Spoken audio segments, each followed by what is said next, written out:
fais chanter mes chants et une voix très ferme. Bourvil, une chanson qui s'appelle À la campagne, justement. Philippe Vigier, ces agriculteurs-là, vous les reconnaissez comme étant les agriculteurs 2.0. Alors je précise que vous êtes le président des Champs du Possible, député d'Eure-et-Loir. Et les Champs du Possible, c'est un incubateur de start-up dédié au monde agricole. Il ressemble à ceux que vous avez à Châteaudun. D'abord, merci Sébastien de m'avoir permis d'être parmi vous, de partager cet enthousiasme et chapeau pour cette très belle manifestation de l'agriculture. Oui, ce sont ces agriculteurs que je vois, que je rencontre quotidiennement à Châteaudun en Eure-et-Loir, où on a créé un village de start-up agréé avec CA, par le Crédit Agricole, c'est la banque verte, la banque qui soutient l'agriculture et qui avait lancé des villages de start-up plutôt dans le monde économique classique, notamment Villa OEC à Paris. C'est un village absolument formidable. Pour ceux qui n'ont jamais visité, je vous invite à le faire. Mais très urbain. Mais plus urbain. Et là, on voulait justement, en milieu rural, créer quelque chose. Puis, vous savez, souvent d'une difficulté naît une opportunité. La difficulté, c'est que la grande coopérative qui s'appelle Céréales était partie à Orléans. On s'est retrouvé avec des locaux vides. On a la chance d'avoir un lycée d'enseignement agricole, une chambre d'agriculture totalement impliquée, et puis des jeunes agriculteurs expérimentateurs, alors là, qui vraiment sont allés à fond dans cette très belle initiative. Et en écoutant tout à l'heure les youtubeurs, en écoutant l'agriculteur qui nous expliquait que avant les velages, il était informé, ben voilà, c'est cette nouvelle technologie formidable qui est en train de transformer en profondeur l'agriculture. Rappelons-le, parce que quelque part, il faut savoir que dans la balance économique, ça reste très lourd, et que cette transformation en profondeur de l'agriculture, c'est aussi un mode de vie, c'est l'accès à la formation, c'est l'accès aussi à une meilleure compétitivité, parce qu'avant tout, c'est essentiel. Donc on a mis tout le monde autour de la table, on a fait un partenariat public-privé, on a racheté les locaux, on a monté un BTS agriculture et numérique, on a une ferme expérimentale d'une centaine d'hectares, on a monté un Fab Lab, et on a mis une structure d'accueil pour les coucounets, j'ai envie de dire, du matin au soir, et on a lancé quelques belles opérations, notamment une dont nous sommes assez fiers avec AgriTech Valley, pour ceux qui connaissent, et puis avec Végépolis, qui est un pôle du végétal qui est en région Pays de Loire, donc un concours des startups avec Hackathon, et une rencontre qui a lieu chaque année. Merci beaucoup Philippe Vigier pour cette première présentation. On commence à mettre un pied dans le monde de la smart agriculture. On va continuer avec les points de vue du département du Cantal et de la région Auvergne-Rhône-Alpes. En musique, j'accueille Bruno Faure, président du conseil départemental du Cantal, et Emmanuel Ferrand, qui est conseiller régional délégué aux fonds européens agricoles. On va lui demander si les fonds européens agricoles contribuent à soutenir l'effort de smartisation des agriculteurs. Côté Cantal, comment regardez-vous évoluer ce métier d'agriculteur? Vous êtes à leur contact au quotidien au sein du département. Je précise que vous êtes vous-même le patron du Hardbook Salers Monde. Le département et les chambres, notamment les chambres, je salue Patrick Escure qui est avec nous, qui est président de la chambre départementale d'agriculture du Cantal. Qu'est-ce qui est fait sur le Cantal pour aider justement les agriculteurs à faire leur transition numérique? Alors on est pas forcément présent sur les usages, bien qu'on participe, on a évoqué AgriLocal, qui permet effectivement de rapprocher le consommateur des producteurs, mais j'aborderai la problématique dans nos territoires sur les infrastructures, puisque les agriculteurs, s'ils développent les usages, on va beaucoup imposer, notamment au niveau de l'Europe, puisqu'aujourd'hui tout ce qui est déclaration PAC doit se faire par le numérique, et dans nos territoires, je l'évoquais en introduction, enfin en ouverture du ruralitique, la difficulté est quand même la densité. Et qui dit faible densité dit faible intérêt de la part des opérateurs. Donc concrètement sur le département, on avait débuté avec la téléphonie mobile, c'est 170 km sur le département du Cantal, et plus de 20% ont été construits, je parle du pilote, non pas de l'armement, par le département. Donc ce sont des investissements de l'ordre de 5 millions. Et effectivement, les pylônes appartenant au département sont plutôt situés sur les zones peu denses, là où nous avons encore effectivement un nombre important d'agriculteurs. Et puis il y a le numérique.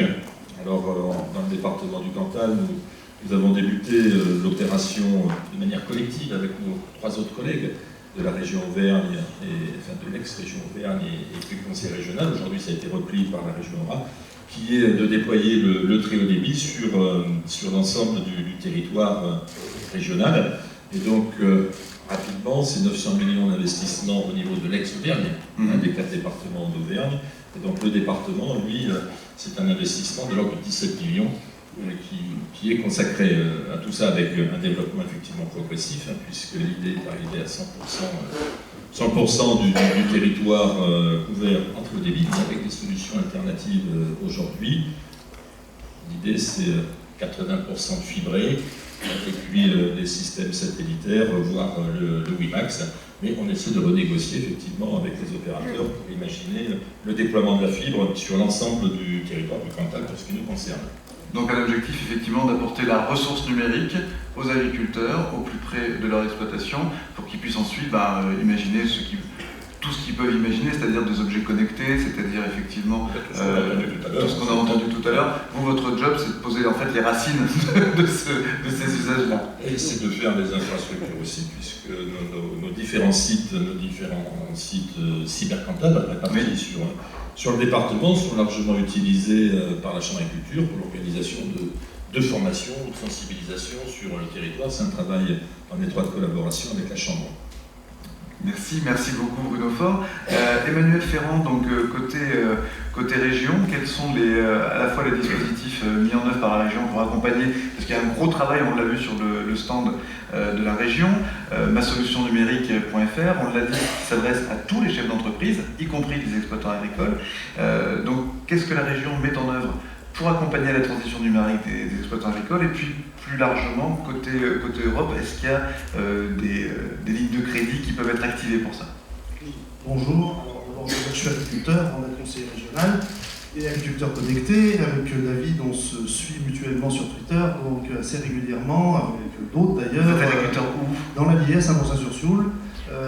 Voilà, donc c'est mon premier métier avant de faire la politique, qui est un complément d'activité, on va dire. 100% sur Sioule dans l'Allier. Voilà, il se fait du vin, du bon vin. Donc pour répondre à votre question par rapport à la région, je compléterai ce qu'a dit Bruno, c'est-à-dire que c'est des infrastructures, évidemment pour le Cantal, mais aussi tous les départements de la région Auvergne-Rhône-Alpes. C'est très important parce qu'aujourd'hui tout n'est pas connecté, il y a encore beaucoup de travail à faire. Donc les infrastructures, passer des fils, des câbles, de la fibre, pour faire en sorte qu'effectivement les agriculteurs puissent utiliser les outils numériques. Aussi, ça intéresse énormément la région, puisque la région est autorité de gestion en matière de fonds européens, et donc les déclarations PAC, notamment, se font maintenant à 100%, c'est une obligation par le numérique. Donc pour que les agriculteurs puissent faire leur déclaration de dossier PAC, dont la région va instruire les dossiers après sur une partie des piliers, il faut que les agriculteurs soient connectés. Donc la région est doublement, je dirais, un double rôle là-dessus, c'est de mettre les infrastructures et après d'aider les agriculteurs à utiliser les outils. Et c'est là qu'intervient la région dans une deuxième partie, grâce au campus numérique, sous l'impulsion de la vice-présidente Juliette Jarry, c'est de aussi former les agriculteurs et de mettre à disposition le numérique, parce qu'on s'est rendu compte, que ce soit pour les agriculteurs ou les PME ou les entreprises, le tout numérique n'est pas quelque chose de si évident que ça. Et il y a encore beaucoup d'entreprises qui n'ont pas compris, même pas simplement l'agriculture, d'ailleurs même l'agriculture est parfois un peu plus en avance, effectivement. En avance, que demain il faudra passer au tout numérique. Donc le campus numérique qui va se mettre, qui est déjà mis en place à Lyon et qui va être déménagé à Charbonnières dans l'ancien site du conseil régional Rhône-Alpes, va être là pour faire de la formation et permettre aux agriculteurs, comme aux chefs d'entreprise, les agriculteurs sont aussi des chefs d'entreprise, de se former à tous les outils. Donc ça c'est la première chose. En plus, c'est après tout ce qui est R&D, recherche et développement, au travers du DOMEX, le schéma régional d'internationalisation et de recherche et développement. Enfin, il y a tout un tas de schémas qu'on a mis en place. On accompagne un certain nombre d'entreprises, des startups, mais aussi le R&D. L'agro-technopole est quelque chose qui est en train de prendre forme avec l'INRA, l'IRSTEA, qui travaille sur la numérique, sur le robotique et ces choses comme ça. Donc la région met beaucoup d'argent. Et pour être très court et répondre à votre question, les fonds européens, évidemment, dans la mesure 16 du FEADER, est là pour faire de l'accompagnement, pas spécialement que sur le numérique, mais l'accompagnement, la vulgarisation d'une manière générale sur l'accompagnement, et donc aussi le numérique en fait partie. D'accord, il n'y a pas une ligne spécifique Smart Agriculture ou qui pourrait être identifiée comme telle? Non, les fonds européens sont des fonds qui s'adaptent justement à toute l'Europe. Ouais. Donc ils ratissent relativement large. Et la Pologne n'a pas le même développement, par exemple, sans leur faire offense, que la France ou l'Espagne ou la Lituanie, des choses comme ça. Donc ce sont des fonds qui sont globaux, et après chaque pays dedans vient pitcher. Bien structuré, d'accord, selon les... Et en plus, maintenant, chaque région, puisque les fonds européens sont régionaux, ils ne sont Oui, plus ils sont nationaux, gérés en l'occurrence sur cela. Merci. On va y revenir, Emmanuel Ferrand, sur l'action de la région. Mais en musique, j'aimerais inviter à nous rejoindre Henri Biespéré, qui est donc vice-président de la FNSEA, pour avoir son regard. Les îles des Tentants ou les beautés fatales, moi je vais chanter. Alors Henri, merci beaucoup d'être avec nous. Vous nous arrivez des Pyrénées-Atlantiques. C'est ça. Hein, du Béarn. Du Béarn. Merci d'autant plus d'être avec nous parce que je sais que la route est longue et elle n'est pas forcément facile. Donc 2 fois merci. Henri Biespéré, donc vice-président de la FNSEA, qui est donc lui aussi agriculteur. Quel métier d'agriculture? Nous sommes 2 exploitants sur 110 hectares avec 50 vaches laitières. Et voilà, une grande partie en culture aussi, maïs, essentiellement dans le sud-ouest. Oui, d'accord. Super, merci beaucoup. Donc vous avez entendu ces agriculteurs qui se mettent au numérique. Alors dans ces combats, la FNSEA défend un certain nombre de choses, la relation à la grande distribution, sa relation autour de la politique agricole commune, il y a plein de combats. On vous connaît à travers les combats. On vous connaît moins dans l'accompagnement de vos ressortissants, justement sur l'innovation et je dirais le coup d'après. Hein, parce qu'aujourd'hui tout le monde parle de l'agriculture de demain, etc. Ok, il faut déjà il y a une transition à faire, c'est-à-dire que ça ne se décrète pas, il y a des investissements qui sont lourds, il y a des amortissements. Mais pour ce coup d'après, la FNSEA, de quelle façon vous accompagnez vos ressortissants, notamment sur cette question de la smart agriculture? Oui, je veux compléter. Alors, sur cette partie très connue de la FNSEA, c'est vrai que notre principale condition d'existence, c'est bien l'accompagnement des agriculteurs sur l'augmentation de leurs revenus. Et si on mène tous ces combats qui sont peut-être pas très médiatiques, d'occupation de préfecture ou de relations un peu compliquées avec la grande distribution, c'est toujours pour que la valeur créée, mais il en arrive quand même le maximum à celui qui est un peu à l'origine, qui est l'agriculteur. Et c'est un peu dans cette même démarche. L'agriculture s'est toujours intéressée aux nouvelles technologies, a toujours eu cette attention, sait que l'avenir de son métier passe par l'innovation, par la recherche, par les nouveaux outils, et aujourd'hui en particulier le numérique. Pour compléter ce qui a été dit précédemment, on a beaucoup parlé de ce qu'apporte le numérique pour le producteur en termes d'allègement de charges de travail, de contraintes horaires, etc., de meilleure utilisation des intrants. C'est aussi la promesse que l'on fait aussi aux consommateurs, de lui dire, avec des outils numériques, la traçabilité que vous demandez, la qualité que vous demandez, l'origine des produits que vous consommez, que vous demandez, on pourra aussi vous l'apporter, et ça, justement, le filtre quelquefois de la grande distribution, qui peut être un prisme quelquefois un peu déformant. Oui. Donc aujourd'hui, l'agriculteur qui disait qu'il a enregistré sur Celso ses pratiques, on peut arriver tout ça à le tracer avec voilà, des codes barres sur les produits alimentaires.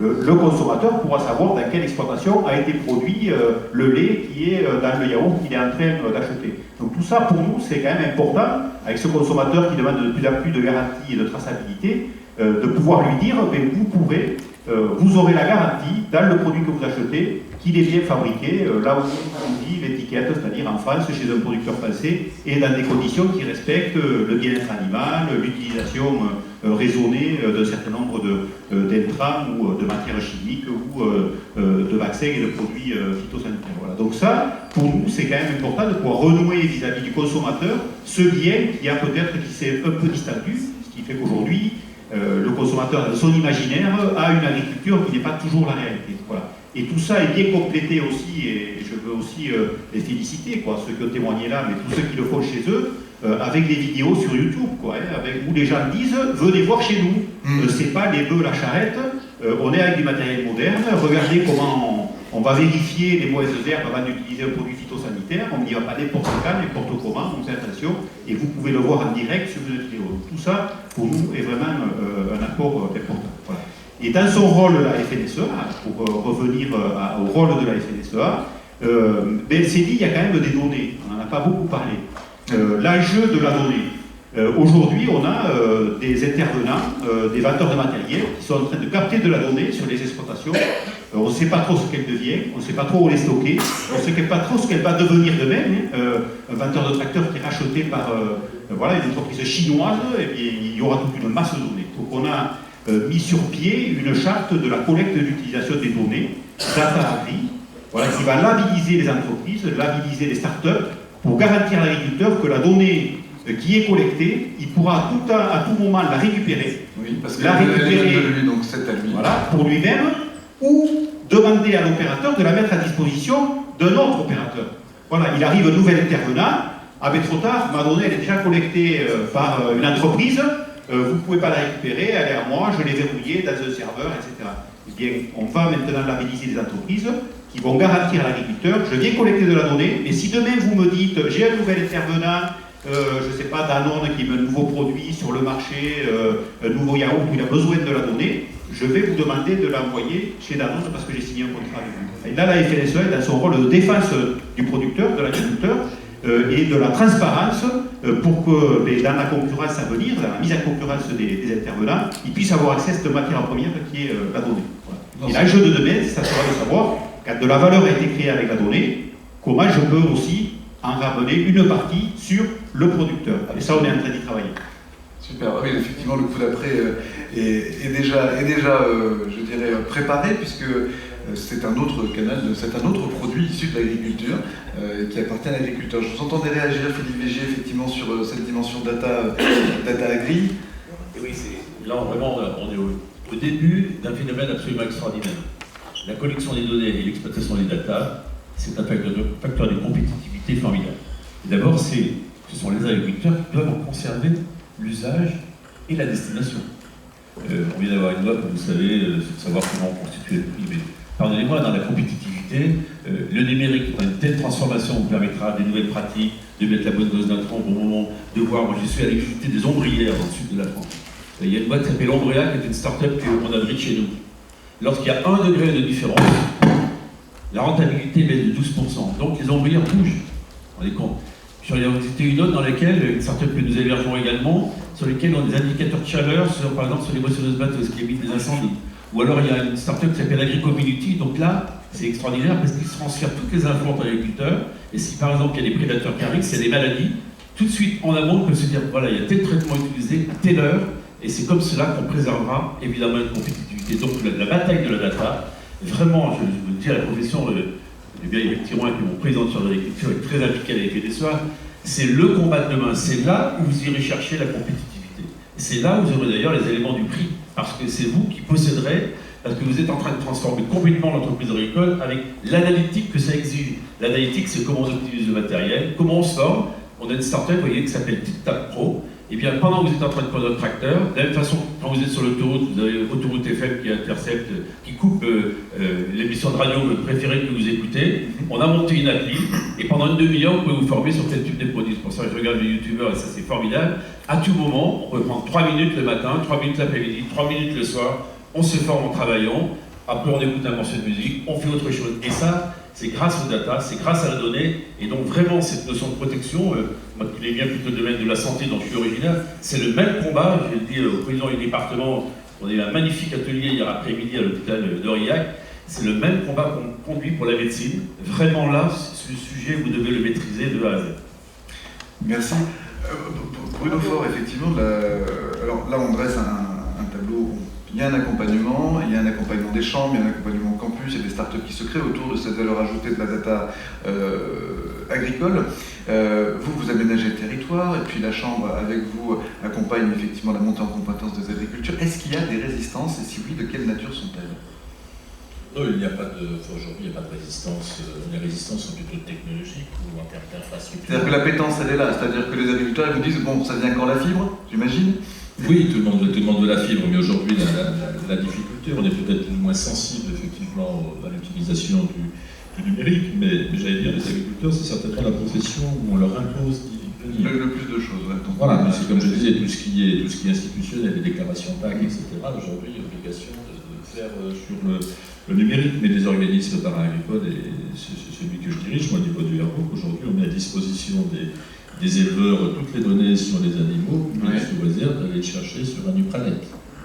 Demain, s'ils veulent venir, s'ils nous demandent des éditions papier, on fait payer. Donc, si on parle de compétitivité, voilà, donc l'intérêt étant de pouvoir gérer l'évolution génétique de son cheptel, de pouvoir le mesurer, ou le voir, le consulter sur le numérique. Mais demain, on va leur imposer, on va leur dire qu'il n'y a plus de papier. Vous viendrez consulter au bureau, mais on n'en verra plus rien. Enfin, je veux dire, on en est là. Ah oui. Donc c'est on l'impose aux agriculteurs, dans des laps de temps plus ou moins importants. Et pour revenir effectivement, le combat de demain, c'est la protection de la data. Nous, au niveau génétique, on le sait. Et les questions qui se posent, c'est est-ce que c'est déjà pas trop tard? Et quand je parlais de résistance, je parlais aussi parfois de résistance au changement, parce qu'on l'enregistre chez les commerçants, chez les artisans.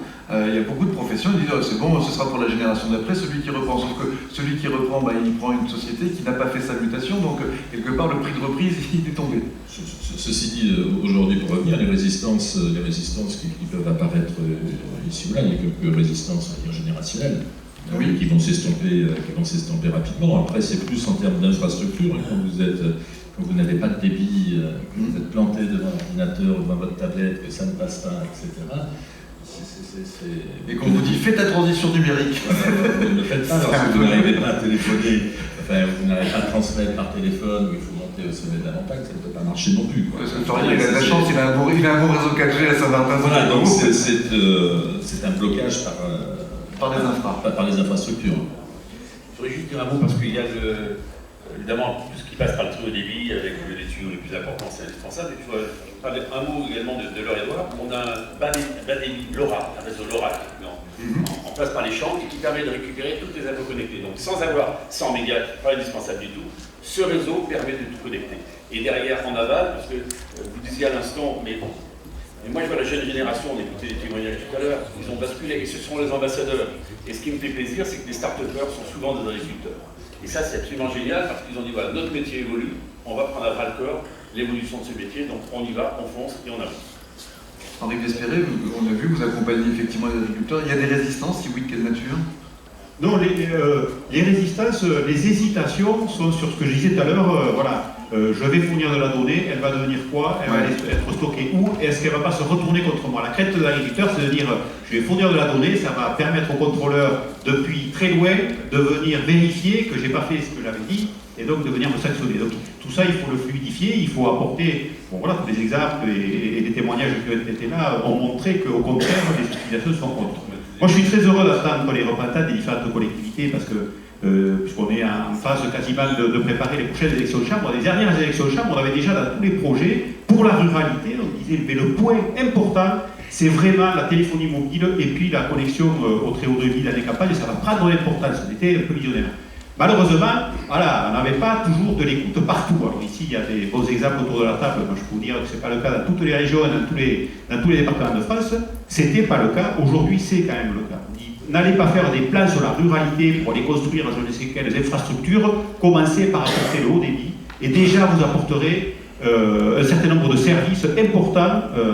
Et puis je voulais insister, mais vous l'avez fait, donc je ne fais que confirmer ce que vous dites, il n'y a pas que la fibre, il n'y a pas que le haut débit, il y a aussi ce que vous venez de citer, donc les objets connectés et les capteurs qu'on met dans les champs ou sur le matériel ont besoin aussi de basse fréquence.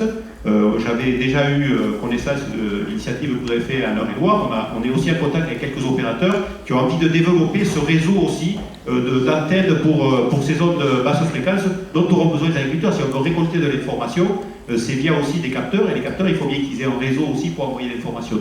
Il n'y a pas qu'un sujet, la fibre, qui coûte très cher, qui n'ira pas partout. Je vois qu'ici, vous avez déjà pris en main ce problème en complétant le dispositif avec d'autres systèmes qui existent. Et il y a aussi des deux autres sujets qu'on a l'articulation d'autres technologies. Oui, un mot aussi pour dire que grâce au numérique, on peut apporter de la sécurité. Je vais vous raconter une histoire. C'était en 2015, un jeune agriculteur de 42 ans, dans ma circonscription. Il était minuit, il était avec des copains, il avait terminé son dîner, puis il est allé bouger les rampes parce que malheureusement tout n'est pas encore complètement automatisé avec toutes les données qu'on peut connecter. Et il y a eu un orage terrible, il a été électrocuté. Du coup, il y a eu une start-up qui est née, on a été soutenu par Enedis. Et grâce à cette nouvelle application, dès que vous approchez à 50 mètres, vous avez déjà un premier bip, à 40 mètres un deuxième, mais là quand vous êtes à 20 mètres, je vous assure que c'est intenable, et donc quelque part c'est aussi une alerte. Donc vous voyez aussi que le numérique peut intervenir dans la vie quotidienne, dans la sécurité pour les agriculteurs qui ont un métier quelquefois qui pose des vraies difficultés. Emmanuel Ferrand, est-ce qu'il y a, côté justement Fonds dédié à l'agriculture et politique région, des aides justement à la connectivité en avance de phase de ce qui est déployé au niveau des réseaux d'initiative publique? Est-ce qu'il y a des possibilités pour les agriculteurs d'optimiser rapidement leur connectivité? Bien sûr. Alors la région, depuis la loi NOTRe, ayant la compétence économique, agricole et recherche et développement, les aides sont essentiellement sur ces domaines-là, donc l'agriculture au travers d'un budget qui est relativement conséquent sur le budget agricole qui va plutôt accompagner tout ce qui est R&D en matière d'agriculture, c'est là qu'il faut aller, hein. Le numérique aujourd'hui, le développement du numérique, c'est de la R&D, et puis en matière de recherche évidemment d'une manière beaucoup plus globale. La région est là pour soutenir les startups, mettre des fonds d'amorçage, des fonds de permettre à ce que des jeunes entreprises puissent commencer, et après il y en a un certain nombre, d'ailleurs il y en a dans la salle, d'entreprises qui vont développer un produit, parce qu'il faut que l'initiative vienne du terrain. C'est pas la région qui doit dire voilà, il faut aller sur tel sujet. L'initiative, elle vient de la demande, du besoin, et puis d'ailleurs il y a des startups qui montent très très fort et très très haut, et qui on a créé à Clermont-Ferrand le Bivouac, hein, qui est une instance qui réunit justement toutes ces startups et dans un même lieu, pour que les gens puissent se parler les uns avec les autres. Parce que les start-upers, leur truc, c'est justement de discuter entre eux, parce qu'ils ont un petit truc et ça fait avancer les choses comme ça. Donc la région met des moyens à disposition, c'est pas simplement des finances, c'est effectivement des infrastructures, c'est un certain nombre de choses qui permettent à l'évolution et après d'avancer. Aujourd'hui, vous avez aussi les pôles d'excellence. Céréales Vallée, par exemple, à Clermont-Ferrand, où il y a une très très grosse partie du numérique qui est fait dessus. Il y a des outils qui sont en train de se développer aujourd'hui, de la robotique, il y a une machine à castrer complètement automatique, même semences, puisqu'il y a une production de semences animales qui est complètement automatique. Il y a des tas d'outils qui sont en train de sortir, qui sont là avec le soutien de la région. Mais encore une fois, l'idée doit germer du besoin. La région, après, met des infrastructures et des moyens à disposition pour que ces startups puissent s'exprimer et demain faire que des outils deviennent complètement opérationnels auprès des agriculteurs. Il y en a qui le deviendront, puis il y en a qui tomberont des études, parce qu'il y a des fois des choses qui peuvent faire partie du gadget. Ça plaît bien sur le moment, puis on s'avère qu'on a connu ça, il y a certains trucs qui tombent. Parce que les applications sur les téléphones portables, on peut en récupérer des centaines, on peut passer tout son temps là-dessus. Voilà. Après, il faut faire un peu le tri, mais la région est là pour donner l'initiative à tout le monde. Et après, c'est l'économie qui fera le tri. Ce qui est vraiment utile servira, ce qui l'est peut-être un peu moins, sera peut-être transposé à un autre secteur, la médecine, Viameca aussi est un pôle d'excellence qui va très bien avec l'agriculture et qui fait le lien avec l'industrie, Michelin notamment, puisqu'en région Auvergne-Rhône-Alpes, on peut travailler avec des grandes entreprises. Merci Emmanuel Ferrand. Justement, dans la lignée de ce que vous venez de dire, on va accueillir sur scène deux startups qui sont actuellement exposantes sur le stand du Conseil régional Auvergne-Rhône-Alpes. Et donc, je vais inviter Olivier Michel, puis ensuite Magali Grotto, à nous pitcher, puisque c'est l'exercice, à nous pitcher ce qu'ils font dans la vie. Donc, Olivier Michel, c'est Via Terroir. Bonjour à tous. Alors, Via Terroir, pour faire très simple, vous m'entendez bien? C'est bon. Via Terroir, la mission de Via Terroir, c'est d'aider les producteurs à valoriser au maximum leur production en hyper proximité auprès de l'ensemble des acteurs professionnels de l'alimentation de leur territoire. Donc on va permettre en même temps permettre à tous les professionnels d'accéder, d'identifier quels sont les produits disponibles localement, quels sont leurs producteurs, et de disposer du cadre facilitant et adapté pour entretenir une relation durable dans la durée avec ces producteurs locaux. Alors, on a développé un savoir-faire maintenant, on peut dire unique, dans la collaboration directe entre producteurs et professionnels, B2B. Alors, ça marche, je vais faire très court parce que j'ai que 2 minutes. L'exemple lyonnais, le marché lyonnais de la place lyonnaise aujourd'hui, c'est près de 80 producteurs, donc c'est le plus grand marché de producteurs de la place lyonnaise, direct, circuit court, pour les professionnels de Lyon, qui sont désormais près de 600 acheteurs professionnels à collaborer avec les producteurs au quotidien. L'exemple du mois de juin, c'était près de 10 000 repas jour impactés par le circuit court sur Lyon. Donc voilà, donc ça c'est un exemple d'un territoire plutôt urbain. Et puis on a des territoires type communauté de communes, 32 communes, plus rurales, Beaujolais-Pierre-de-Ré, où on a créé le marché des professionnels des Pierres-de-Ré, où là il y a une quinzaine de producteurs qui collaborent avec une quinzaine d'acheteurs professionnels, dont les 2 collèges de la collectivité qui travaillent avec les éleveurs et les maraîchers des communes.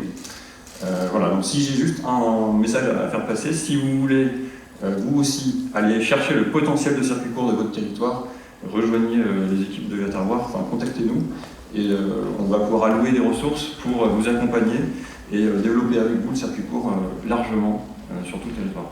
Voilà. Merci, bravo. Merci Olivier Michel, rejoignez-nous en plateau. Magali Creteau, en musique, bien sûr. C'est 1000 cantines. Où les beautés fatales, moi je vais chanter mes chants. Bonjour à tous, donc je représente, c'est marqué, 1000 cantines. Et nous, on intervient sur le gaspillage alimentaire. Alors, vous me direz, c'est quoi le rapport? Le rapport, c'est la marge de manœuvre financière que vous allez pouvoir récupérer et réinvestir grâce à l'évitement du gaspillage alimentaire, et vous allez pouvoir réinvestir dans du bon produit, du produit de qualité, des produits qui sont sur la plateforme Viaterroir, des produits qu'on peut trouver sur ces territoires. Alors nous, l'objectif, c'est quoi? Je vais vous donner juste un chiffre, hein, c'est pas un chiffre de 1000 cantines, c'est un chiffre de l'ADEME. Pour une école élémentaire de 200 élèves, le gaspillage de la denrée alimentaire, c'est 20 000 € par an. Vous imaginez du coup la marge importante qu'on peut avoir en réduisant le gaspillage alimentaire et se donner un nouveau budget pour pouvoir réintroduire peut-être de nouveaux produits et des produits de qualité. Alors 1000 cantines, c'est ça. 1000 cantines, c'est une application qui est à la fois téléchargeable sur smartphone et sur Internet. Et l'objectif, c'est d'accompagner la restauration collective, dont les cantines scolaires, pour réduire le gaspillage alimentaire et permettre de réaliser des économies et que ces économies soient réinvesties dans du bon manger. Parce qu'on le sait, du bon manger, il est assez peu gaspillé. Donc c'est ça notre sujet vraiment. Et on va répondre à 2 questions essentielles pour les professionnels.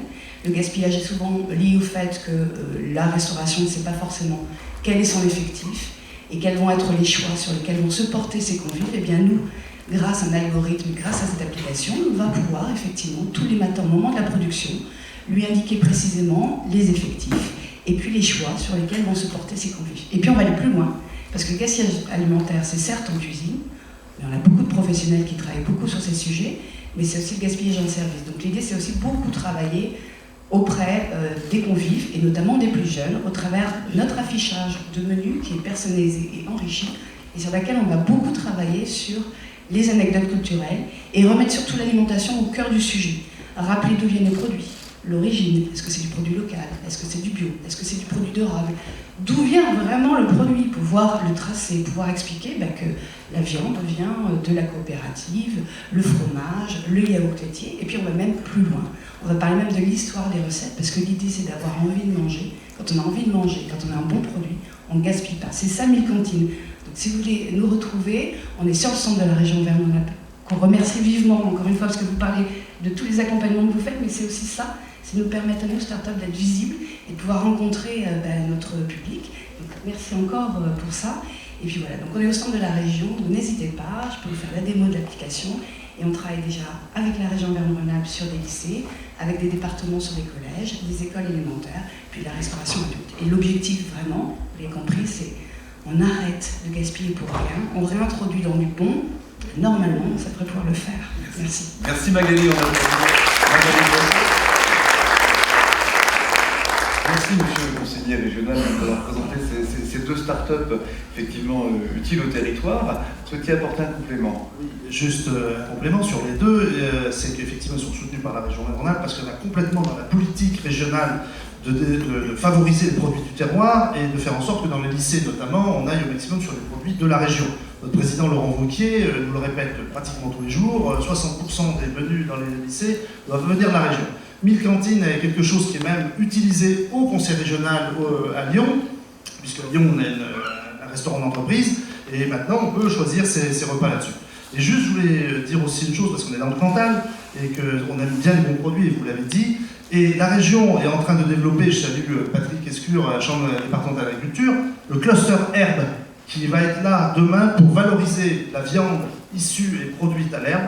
Et ça, on va le faire grâce à des fonds européens, grâce à des fonds régionaux, et il y a tout un volet numérique au travers de ça, pour faire en sorte que demain, une marque herbe identifie les animaux qui sont du Grand Massif Central, grâce au fonds Europe Massif Central, pour faire en sorte que demain on identifie ces produits.